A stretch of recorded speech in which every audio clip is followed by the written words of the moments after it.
Jotend sirkal kotelnegi kod jalup jatend piny Kithure Kindiki koro kwayo jatend siasa mondo rit dhogi kendo kik giwach weche manyalo nyayo akwede mag dhoudi, ahinya kaluwore kod weche manowachi kod gavana ma Nyeri Kahiga ewi tho mar Raila Odinga.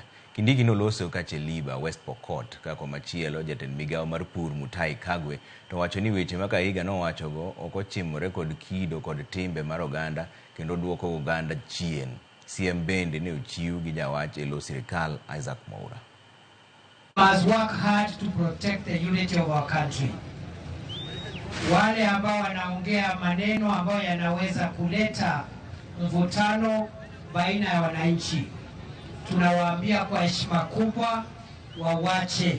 If you don't respect the person, respect the country for which he worked. Respect his family. Respect the values he stood for.